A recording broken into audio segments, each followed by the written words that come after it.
Welcome to a special guest edition of the Holy Shhh Podcast. We got the guys from Ruthless Talk, James and Bryan in the building. And you already know me. What it's up? ABE from DET. How you guys feeling today?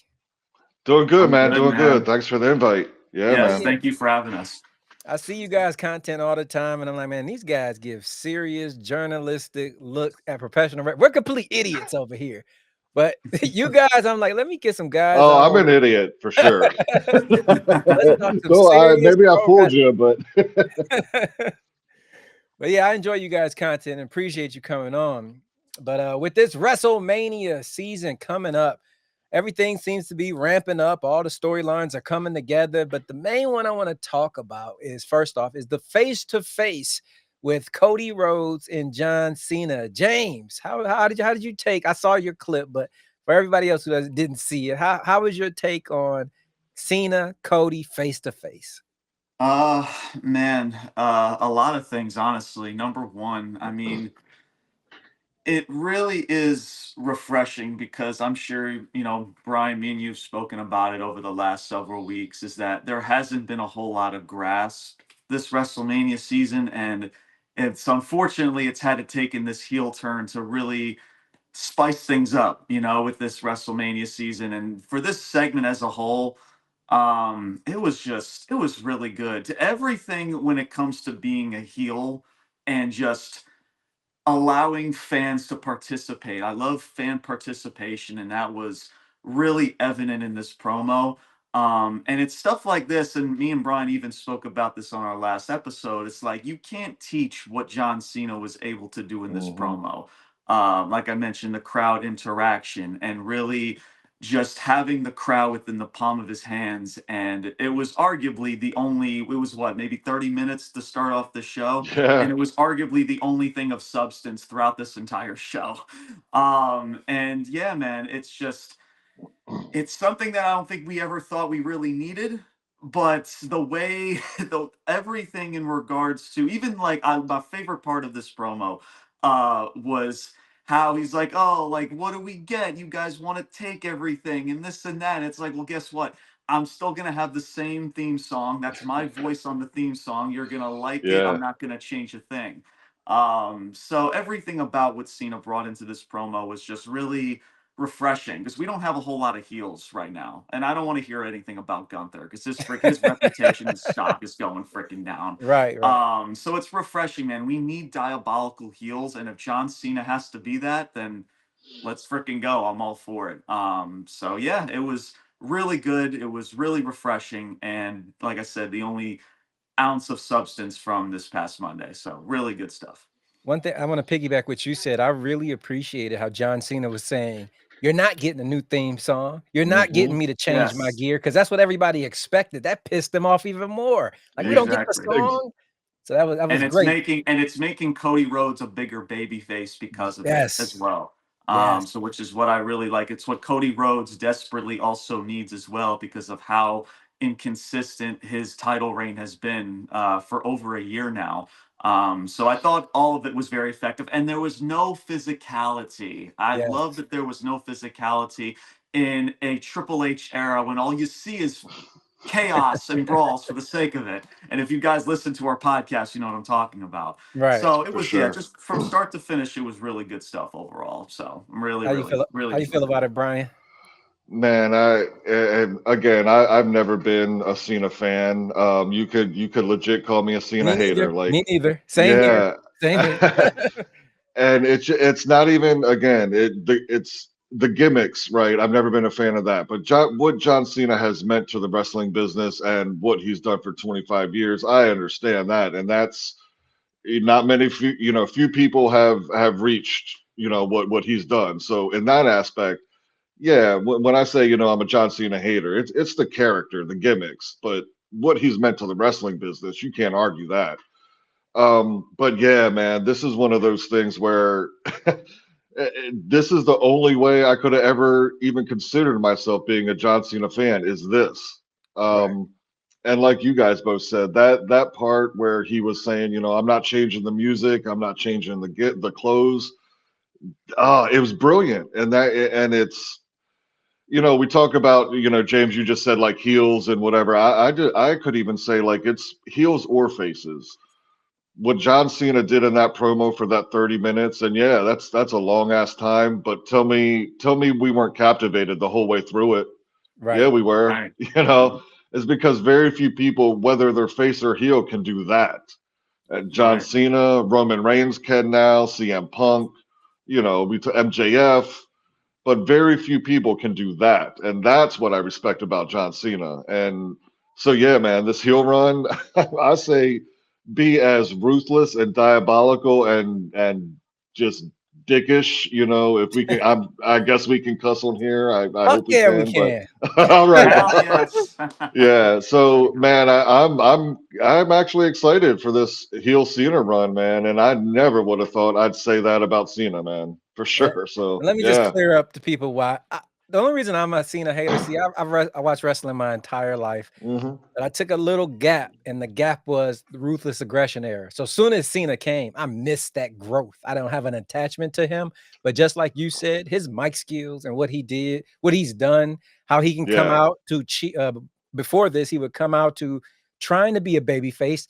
The fans would hate him, and within the promo, he'd twist them around. Only Cena can Yeah. do that. He's incredible Yep. on the mic, so I give him props for that. Yeah. But yeah, this is gonna be a good one. I really enjoy heels versus baby It faces. was Hmm. probably the Hmm. best heel work that I've seen since MJF, probably. And Mm, if you want to throw The Rock in there as well in his final boss gimmick, just like you said, both of you guys said, the way to captivated audience and to again crowd participation and all of that what makes a true really good heel and a good segment. John Cena Yeah. brought it, and I haven't seen that type of heel work, like I said, since I guess again if you want to put The Rock involved, that's very fair, but yeah, one name I comes put to the mind Roman at up there least for. too when he went into the tribal chief mode. I'd put that Yeah, up there Roman too. Reigns. Yeah. Yeah, yep, like but the main thing is that there's a very few list of names Yeah. in regards yes, Hmm. to diabolical heels and believing what they're saying. Because I even brought this up even from our last episode too, right? WWE is doing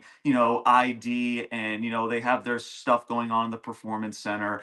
And you can tell that they try to manufacture certain wrestlers and talents to do things the WWE way and how to cut promos and this and that. And there's nothing wrong with that. But sometimes, guys, like I listen to certain wrestlers and how they cut promos, and I can name names, but I'm not going to. But I don't believe it, and I don't believe what they're saying. I don't feel anything. You know what I'm saying? There's a very few list of names like MJF, like a Roman Reigns for a while, like a Rock, that you listen to them talk and you believe what they're saying. To where a lot of Hmm. times I listen to a lot of wrestlers and it truly feels like they're legit reading off of a script.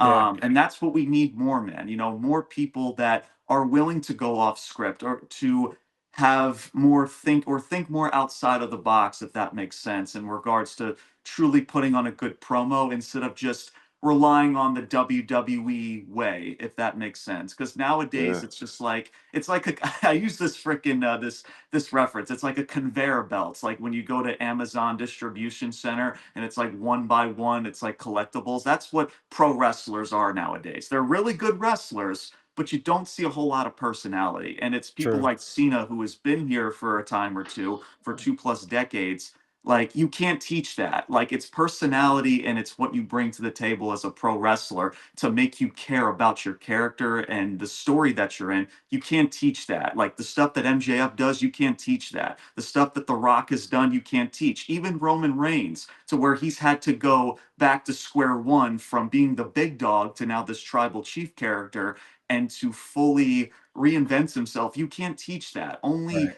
those individuals can. And I wish we had more of those people that could truly take this type of promo and be like, you know what, maybe I need to reconsider on how I'm cutting promos and how I'm trying to connect with a certain audience. So, but yeah, This really good Yeah. stuff. good stuff. This is a great pivot to our next topic. We currently talking about baby faces versus heels. The reason I like that so much, when you got a baby face versus a baby face, somebody gets diminished.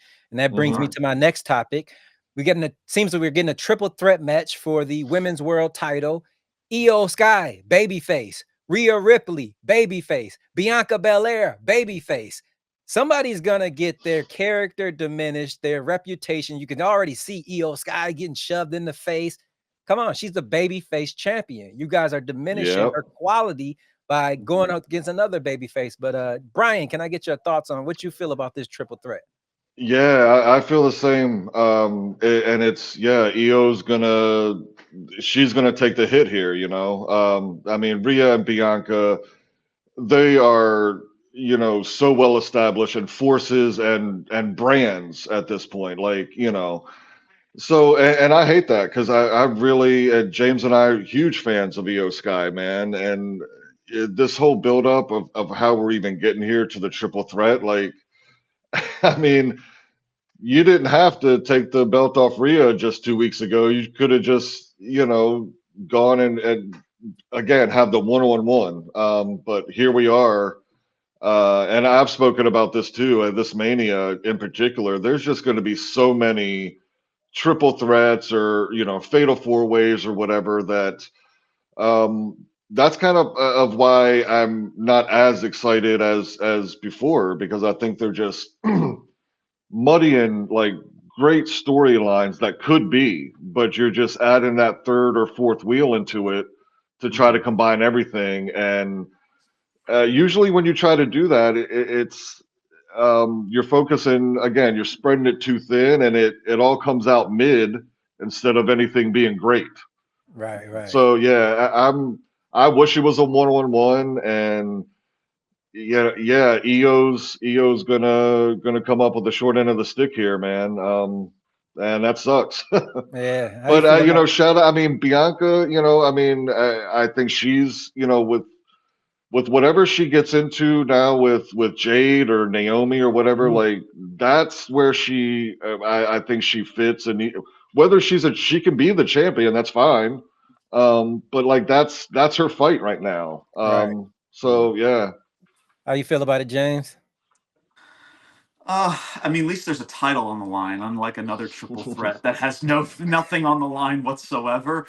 I mean, look, man, like you mentioned, man, these are all faces. It makes absolutely Yeah. zero sense of how we've gotten here. And you notice, fellas, right? We've done a lot of title changes over the last several weeks. First, it was Raquel and Liv. Then it was LA Knight. Now it's Io Sky. You just saw the Street Profits just win tag titles. This is a complete audible being called and Triple H trying to throw baloney at the wall to see if it sticks, right? Because we tried to please a certain type of demographic because there's a lot of fans that were clamoring for Io Sky to get a WrestleMania match and to do this and to do that. And now you add Io Sky, and Brian, we've talked about it. It's a complete mess now. And now you have Rhea Ripley in this situation to where she's playing this whiny, I guess, type of character that she should be Yeah. in the matchup, where you have her sign a contract to where two people already signed it,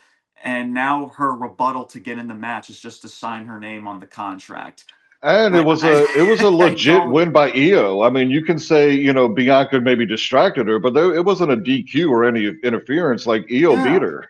Right. You It know. makes it's so Yeah. weird. And the fact that as well, like, I don't know if you guys remember this, but this gives me just interesting vibes on this was WrestleMania 37, I believe. It was supposed to be Roman Reigns and Edge at WrestleMania. And all of a sudden, out the blue, Mm. Daniel Bryan has just been inserted into all of Yep. this into a Yep. Yep, triple I remember threat. that. And now here Yeah. we are with Rhea Ripley being inserted in a very weird, bizarre way. It just in the same type of scenario. It's where Daniel Bryan had to like whine and cry to try to get into this match because he was screwed over by Roman and his bloodline. And now here Rhea Ripley is doing the exact same thing. And guess how we're gonna get there? Non-stop brawls for the next several weeks, man. Yeah. Because that's and this is where we're at, guys. It's a mess. Yeah, They're all faces. This all of these ladies being inserted into this situation makes no sense. And again, the only thing that I have that's positive is that at least there's something to fight for, and right, that's it. Yeah. I don't care for Rhea Ripley, by the way. Her character continues to go down. Her stock and her my interest levels, I'm sure for a lot of people, like I don't care for it. She right. just looks like she came fresh out of Hot Topic, and now here she is coming down to the ring, and like now here she is in this whiny like type of shtick, like, oh, like I need to be in this matchup. And then and you guys know what they're gonna do. They're gonna have Io and Bianca. They're gonna go to Pierce because Pierce is like, oh, I can't put her in the match. But Bianca and Io are gonna be like, no, no, put her in the match. Like, let's make this a triple threat. That's Sure, how we're gonna sure. get to this situation. But guys, nobody cares because it's all over the place, man. These It are is. all faces, and you're splitting your audience because it's doing nothing for each of these faces whose goal is to try to get over and to try to develop a connection with these fans. It makes no sense, man. Yep, yep. It Let me, doesn't. if I can, let me just throw this out here, like, because this is a positive part. Like at the end of the match, did y'all catch Naomi's ring gear? The caution. Yeah, Caution, yeah. Yeah. Owen Hart, Uh, Nation of Domination. Like, yeah. Ah, yeah, like this again, and Much I love to still am Naomi. holding firm to. I don't believe Naomi did that to Jade by herself. And we talk about, this is three faces. Like, there's still a way Bianca might be part of that, but there's got to be some backup here coming for Naomi. And I don't know. That just immediately I went back to Owen Hart, Nation of Domination, and they, if there ain't somebody coming for with Naomi, I'm, then I I'm think they're dropping the ball here, I man. mean, Because this right is now they have what was it? Naomi and Jade were kind of going at it on social media, I guess, to kind of try to play off their animosity. I yeah. think that yeah. was on X or something. So I think it's whether Bianca is, I guess, Hmm. the mastermind, if you want to call it or not. That match is going to happen, Oh yeah. and I do think for Bianca, and I don't know if WWE wants to even turn Bianca heel because of the fan base that she does have, and you already have a Charlotte Flair over on SmackDown that's now a Ugh. heel again. Yeah, I'm sure we're gonna get to that and Right. Charlotte Flair, but as much as I would like Bianca as a heel because that really brings back good nostalgia from her NXT days, and I don't see Jade turning heel or doing Oh anything no, like it's that not anytime Jade. soon. Yeah. No, no, no, no. So it's coming. It depends on if they going to go full throttle. If Bianca is the one behind, I guess, behind all of this, maybe after when WrestleMania is done and over with, or is Naomi going to come with reinforcements? I've mentioned Lash Legend and Jakara Jackson That's because I I mean, yeah. Yeah. That so I that would would be, I prefer guess, the that. easy Yeah. route, and then continuing Bianca's shtick with the championship with Io and Rhea. Yep. But yeah, either way, it's a mess. So It's such a mess. I like Easter eggs. I like and I've noticed WWE. Yeah. I'll give them credits. They've been doing this lately, dropping little Easter eggs through social media, not their actual show. So I'm glad Brian brought that up with Yeah, Naomi. Naomi and Jade were online bickering yeah, last night. Bianca and Jade kind of had a little altercation on X as well. And Jade said, "I don't trust her either." Bianca said, "Hey, I got a lot going on while you're throwing me into this." And then we had Lash Legend and Jakara Jackson making some reference to the number four, as in four horsemen, four horsewomen. I don't know. So you mhm. guys, we all might be on to something. I would like Bianca possibly to make some type of. We thought the four was Malister Black. Maybe it's the four of them: Lash Legend, Jakara Jackson, Bianca, and Or Naomi. Ray That could be a Phoenix. stable. You never know. But Yeah. at the Yeah. same time, what I'm worried about is if they are all going heel, is Jade Cargill the big enough baby face to fight against that type of power? You might be doing her a disservice. I'm not for sure if she's ready to carry that big time baby face role just yet. You know Yeah. what I mean? True. Yeah, Yeah. Yeah. absolutely. And it's funny you mentioned that too, right? In regards to Easter eggs, right? And the whole split with Naomi and with Jade, like you notice with Bianca and Naomi's connection and how well they did that segment on SmackDown not too long ago. Like the matching gear, like actually feeling like they're a true tag team and developing that connection. Like you see that week after week, and that's what kind of develops that turn or that whole segment that concluded on Hmm. SmackDown not too long ago to what makes that type of turn between Naomi and Bianca that much more special too. So I appreciate that at least in regards of Naomi and Bianca and the connection that they do have in making that type of shtick work. You know what I'm saying? It's not obviously, of course, much respect to, you know, executives that I guess had a helping hand, but I also give credit to the talent of like, okay, how are we gonna really truly make people feel like we're like this, like we're an Right. actual true tag team. So absolutely. Yeah. James, you mentioned it a minute ago, so I'm gonna give you the floor. The princess versus the queen, Charlotte Flair. Let me just get your thoughts on that.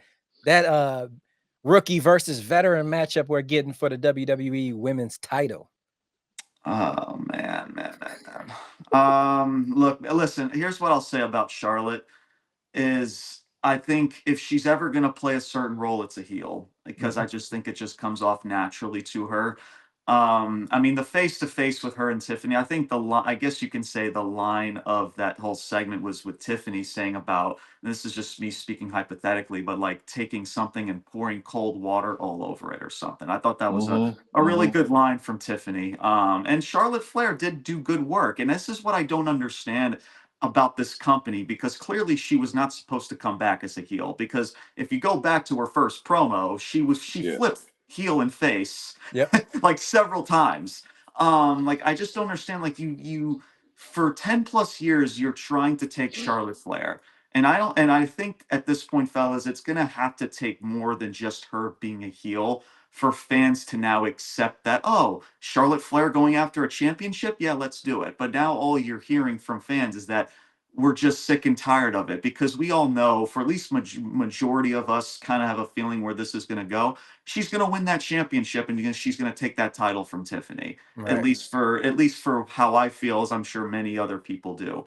And what is that doing though? Like, what is that doing for Charlotte? She has all these title reigns, and what memorable feuds that she has. Okay, she has good matches. Okay, I can go through plethora of people on that women's roster that have had just as better matches as Charlotte Flair. People want to point about her athleticism. Okay, Naomi is just a better athlete than freaking Charlotte Flair. So Mhm. what is her Bianca winning Jade. another?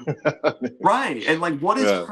what is her winning another championship, or her winning 15 plus championships is making her that much more special? What is this booking?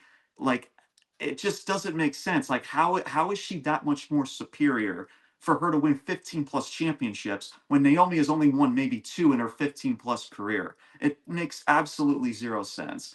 But as Right. far as the segment was fine. Is it making me that much more excited about the WrestleMania matchup? No. Will the matchup be good for what it is? Sure, absolutely.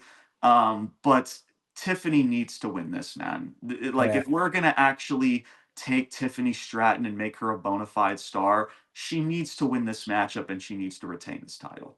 Yeah, definitely. How you feel about it, Brian? Oh man, I mean, yeah, I'm firmly in the camp of Tiff. I mean, if she loses this match and Charlotte wins, and just for the record and whatever, it's garbage. I mean, and I don't know if y'all caught it, but even in that little segment, like, I don't know, it could have been because they were on the split screen, like maybe there was a little bit of delay in how they were interacting, but Hmm. Charlotte Flair, man. I mean, again, it's these things where like I don't know if it's her, if like she really does these little things to like step on the toes of people, or she's just trying to be into that character. But like there were Yeah. a couple instances where like they're supposed to be going back and forth, and Charlotte just like kind of cuts her off, and like and again, I don't know if that's the character she's trying to play or but I don't know. She always does things like that. I go back to like Nia Jackson, her in the match, and just like things like that. Where what are you really doing here? Because I thought Charlotte specifically, like that whole promo from her is, I mean, yeah, she's a heel and she's doing that, but it was garbage. It was garbage. Definitely. Um, so yeah, I mean, I say all that to say if I hope they shock us all and have Tiffany beat her at Mania, but I think it's going to be Charlotte. Yeah, same here. I'm in the same boat as you guys. Poor Yeah, Tiffy. It is not your time. I don't think so. yeah, yeah.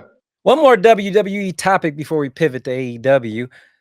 I was not a fan. I saw months ago we were getting the triple threat CM Punk, Roman Reigns, Seth Rollins. I wasn't the biggest fan, but then I took a step back and I've kind of looked at it from a different perspective of they have been interweaving these storylines kind of on some Marvel multiverse. So I do respect the long-term story building. Of you got to few. Usually, it's just a third wheel thrown in there, kind of like Hmm. Io, Rhea, and Bianca. But this feels like all these stories have been kind of manifesting to come head with WrestleMania. The three of them.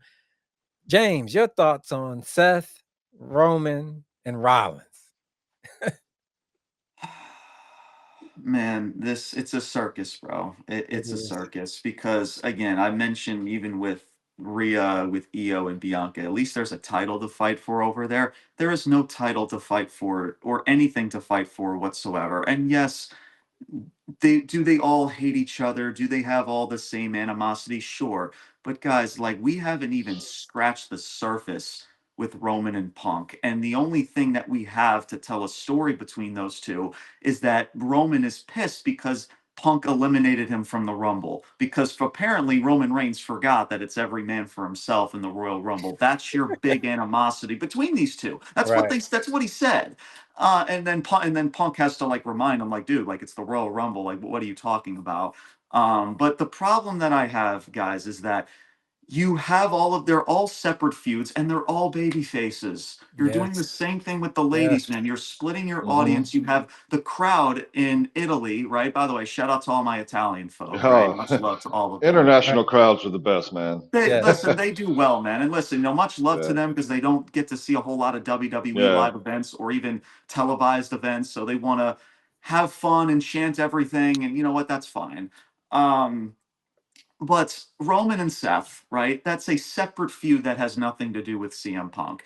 Punk and Roman Reigns, you haven't even scratched the surface of this favor or what's going into that sort of scenario. And it has nothing to do with Seth. And we already know Punk and Rollins, their animosity has nothing to do with Roman Reigns. So, yes, even though they all intertwine and have some sort of animosity, they're all still separate feuds. Yeah. And they're all baby faces. You're all splitting your audience, like Roman Reigns taking out CM Punk from the steel cage match when everybody was chanting for CM Punk and everybody was singing along Seth Rollins' theme song. You're already splitting your audience with already two faces. Yep. I don't know why Seth Rollins even isn't a heel at this point now, if he's supposed to be a heel. People want to argue with me that he's already a heel. What are you talking about? He panders to the crowd every single fucking week. Like, Right. what are you Yeah, talking about? He's a heel. What are you talking about? They're all faces.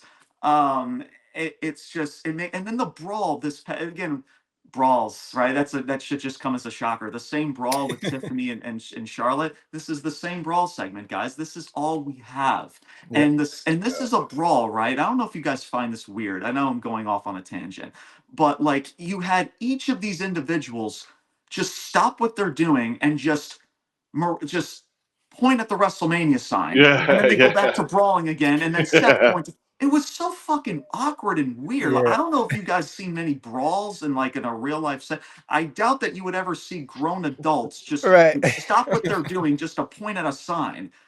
What are you That's a doing? good way to get knocked out, man. Yeah, that Like, is. and then they just get beat up afterwards. It was so Yeah, right. fucking weird. Yeah, it was weird.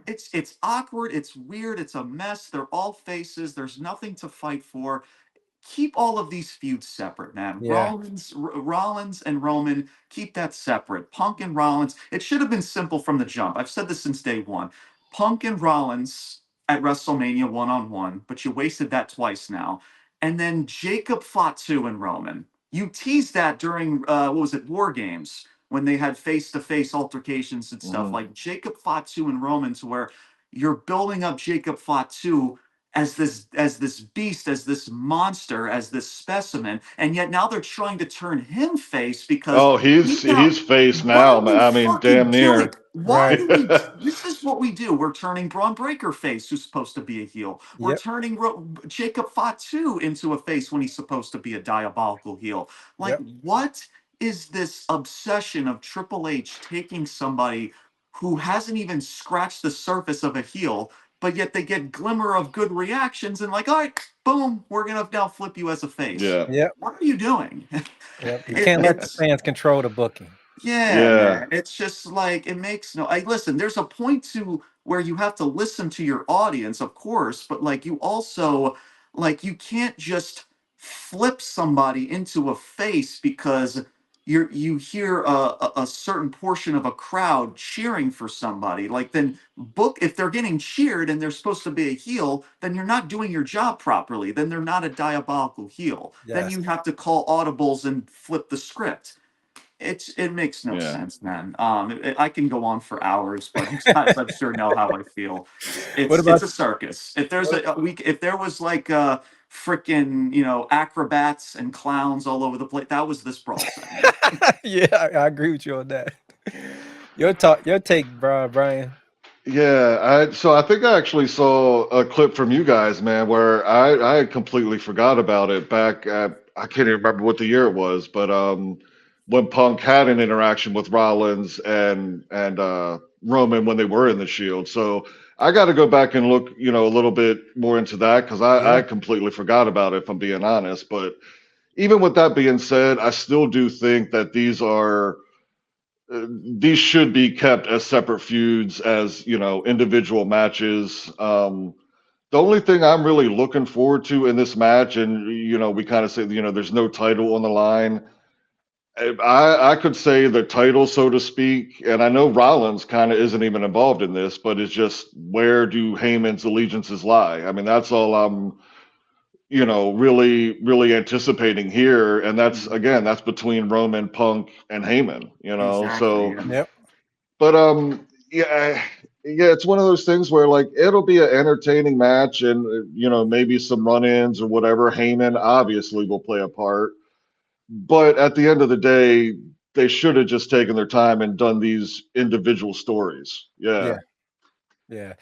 James, I think you might have soiled my pro wrestling view from here on out. Every time I see a run in now, I will think of you. Every single time. And I'm gonna be like, God damn it, James was right. This shit is everywhere. Oh man, that's Yeah. Triple H's MO, man. It's Yeah. nonstop brawls, bro. That's all he's got. This is all we got. It's just is running brawls, man. And it's Yeah. Yeah. funny. It's funny how for the longest everyone was saying WWE is where you get storylines and AEW is where you get professional wrestling. But in my opinion, for the past year, AEW has had the greatest storyline in all of professional wrestling. Oh That's yeah. Tony Storm and Mariah May. James, can I get? I saw your takes, but can I get your thoughts on what you just feel about the last 15 months, the evolution of Mariah May, the dominance of Tony Storm, the pure storytelling, and then on top of that, the great professional wrestling we got with all their matches. Yeah, no, it was really good, man. Now granted, it wasn't perfect from Right. start to finish because there was after that first matchup to where, Mariah May was in this I guess you can say portion of her title reign to where she kind of just felt just there, Yeah. right? To where there wasn't a whole lot of other women in the AEW locker room that you've been pushing to that sort of caliber. And even though with Tony Storm and the whole what was it? Her, I guess, putting the performance of a lifetime when she was doing her punk rock shtick. Yeah. Even though we kind of saw what was kind of going on, to where we knew it was going to all come back to her being back to her timeless Storm shtick.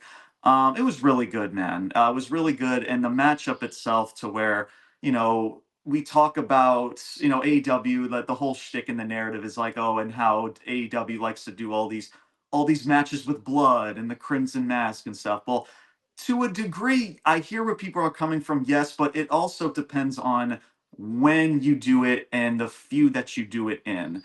And I think there's no other better feud or scenario with two other ladies that have such a tremendous history with how the turn started and how they've gotten to this point than to do it with Tony Storm and Mariah May. Right. Tony Storm is fantastic, man. She has been tremendous ever since she's been in this shtick.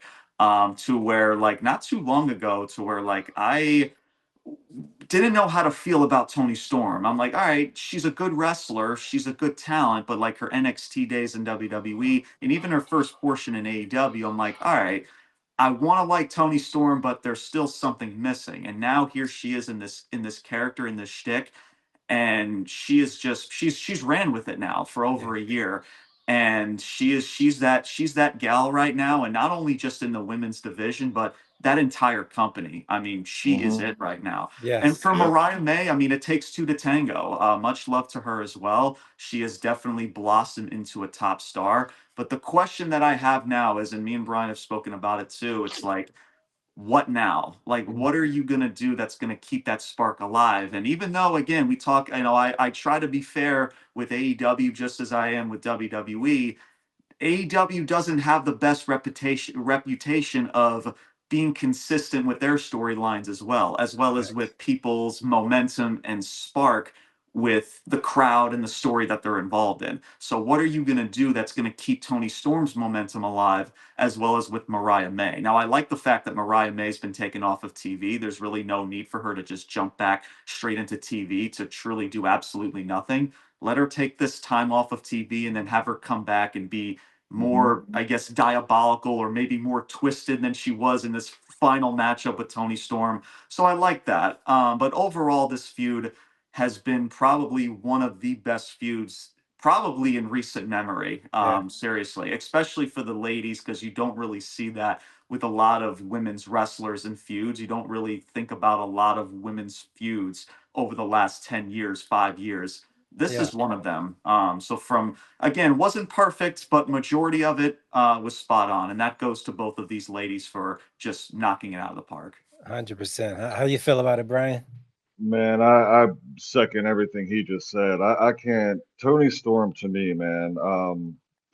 She, as far as I'd say wrestling in general, but specifically for females, I mean, she really has revolutionized what women are allowed to do, so to speak, in wrestling. I looked at this as like a totality of wrestling. There's people, along the way, like markers of like, the evolution of the sport. You can go back to Bruno Sammartino or Hogan and Flair, Trish and Lita, things like that. Tony Storm is it right now. Like, she has raised the bar for women's wrestling. Everything she has done in this, meshing both the matches, the promos, the character, the vignettes, that is a professional wrestler. And I mean, men, women over the last year and a half or so, she's at the top of that list, man, as Yeah. far as just week in, week out, that character, those matches. Yeah, she's it. Um, and I'll say this too about AEW. It's funny. It's like because I too feel like they're very inconsistent, but when they get it right, the Tony Storm, MJF's come up, there's been things that, man, when they do it right, it is really, really good. It just, for me, it seems like it's so far in between, and then there's just a whole bunch, like their week to week show is so inconsistent that it's hard to follow sometimes. But Yeah. man, when they really let the two wrestlers or the two performers, they got the outline of the story and let them go cook. They've put on some really, really good shit, and Tony Storm and Mariah May is at the top of that list. I agree with you 1,000%. Yeah. I got a two-part question for you, James. Is Swerve Strickland going to defeat Moxley and in his terroristic reign? And if not, who would you like to be that person to end that reign? Because it's got to be something significant because they building up Moxley to be this terroristic threat. So the hero that does that has to be on a massive push. But your thoughts on that, James? That's a very good question. As of right now, my head is saying yes. I think Swerve is probably going to be the guy. For me, who I would like to see be the guy is Will Ospreay. Mm, I really have grown to truly like Will Ospreay a lot, to where I know I've known his work in New Japan and in his matches with Kenny Omega and others, but man, this dude, he's not just an acrobatic gymnast, to where I'm sure a lot of people who are, I guess, casuals kind of look at him as such. But this dude is good, man. Like, he's got the voice, he's got the presence to put on really good storylines and really good promos. He's not just a really good in-ring performer. He does check off a lot of boxes, and he can be that top face in this company. I'm talking like your world champion, the top face of your company. And that would be the guy that I would push in regards to it. It's been Will Ospreay's booking has been interesting lately.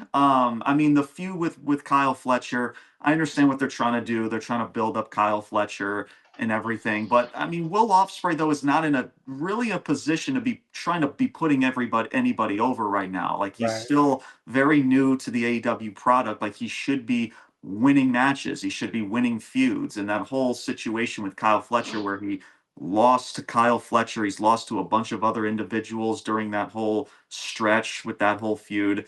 So, but yeah, I would say at this point, and I like Swerve, I really do, and I do think he'll win back this title from Mox because he did win it back at AEW Dynasty, and I'm sure that Tony Khan and AEW want to kind of make things come back to full circle. Like, oh, he won the world title at last year's Dynasty, and here he is now this year winning at Dynasty, winning back the championship. Right. Right. So my answer is yes to your first question. My second question is that it's Will Ospreay that I feel like should be the guy because I've seen enough from Will Ospreay that he just checks a lot more boxes Yes. in He this does. company or in this company and in pro wrestling than a lot of other people do, and then a lot of people give him credit for. Same here, and I'm guilty of that. Before he came to AEW, I just thought he was a great pro wrestler. Then he grabbed the mic, and I said, "What Hmm. the hell? Yeah, This is a Yeah, yeah. superstar!" his first promo blew me away. Yeah, yeah. There Yeah. was there was like a press conference that he had with Kenny Omega in one of his final matches in New Japan. It was like this face to face altercation, and like that promo, dude, was like I was like floored. I was like, dude, this that was so good. I mean, I don't remember what was said. I have to go back and watch it. It was a while when I watched it, but I just remember the amplification, the believability, the mannerisms, and just how just everything came across. Like I'm like, oh wow, like this dude is not just a really good wrestler or a gymnast or an acrobatic whatever. Like this dude's got it, man. And if you book him properly, man, you just let him do the rest of the work and he'll freaking take a storyline or whatever you got for him and he'll freaking take it to new heights. So Yeah. Brian, will it be Swerve? And if not, who would you like it to be?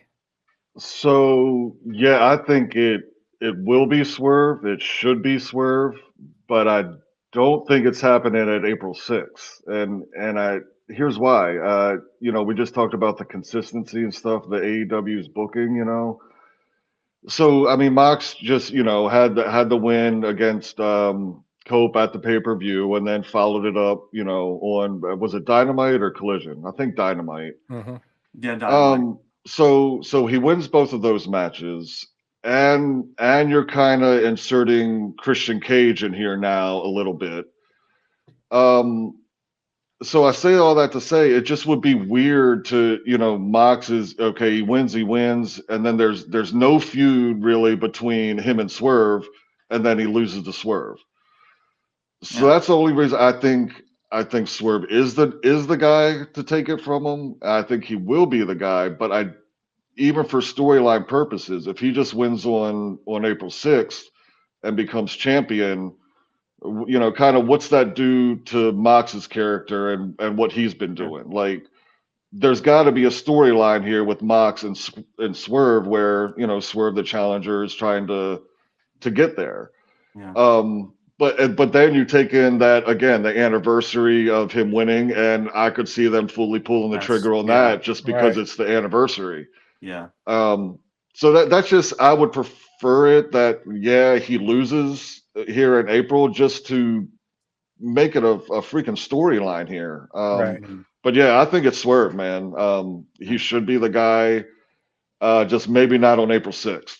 Yeah. Keep in mind though, Brian, this is pro wrestling in I know, 2025 where we I don't want to know, draw I out know. That's what I'm storylines. saying. Right. So I Like agree that's with you. so I'm Just looking at it, when you got the Death Riders and Swerve, and you still have, is there something that could be with the Hurt Syndicate? Because again, yeah, it's not going to be just Swerve against the whole yeah, Death no, Riders. So I agree. I like you agree got to with you, build that. Brian. Because I agree with you. Yeah, I mean, if Mox is going to drop this title, I really hope it's truly not at Dynasty. But that's just honestly my gut Yeah, feeling of what they're Right. going to do. If you're going to have him drop this title, then drop it at, let's say, I don't know, maybe if this is stretching it out or too long, because apparently a lot of people just don't like John Moxley for some odd reason. Apparently, he's a detriment to the company. I don't Right. understand it at I all. don't It's either. when there's so Yeah. many other issues in this company that needs to be addressed, but we'll just point the finger at the Death Riders and John Right. Moxley.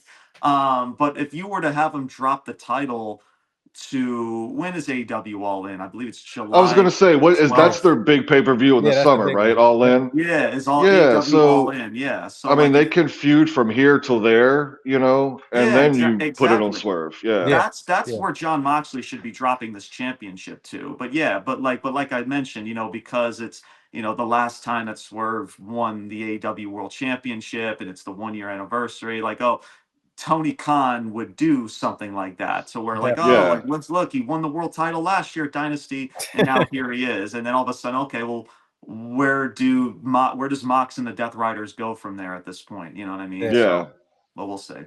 I agree with both of you. I think that Swerve, they are gonna do it. But if I would say what I would like is kind of what James said earlier. Back in the day with Kenny Omega and Will Ospreay, they had the feud in New Japan, and that had Hmm. serious heat. If Will Ospreay wins this title, I would like him to get it off of Kenny Omega. I don't know how we get there, but the long-term story building from New Japan all the way here, it makes Yeah. more sense because Moxley and Will, they haven't had too much of an altercation. It'll be a makeshift storyline going into whatever it is. But Yeah. when Will, if he wins it from his mentor, so to say, and now they're Hmm. buddy, that would just mean more to me. So I don't know how we would Absolutely. get there, but I would Right. like Osprey to win it off Omega, if Mm. possible. Yeah. If possible. Yeah. Yeah. No. No. I see that. Yeah. For his first title, in AEW. Yeah. Again, the storylines, man. Yeah. It has to mean something, and that would be perfect. Yep. Yeah. Yep. Yep. Well, I appreciate you guys coming on to the Yes, Holy Shhh sir. Yes, sir. Podcast. Can you tell the people how they can hear Ruthless Talk and when they can check you out? I'll let you handle that, James. Yes, I will take the floor on that.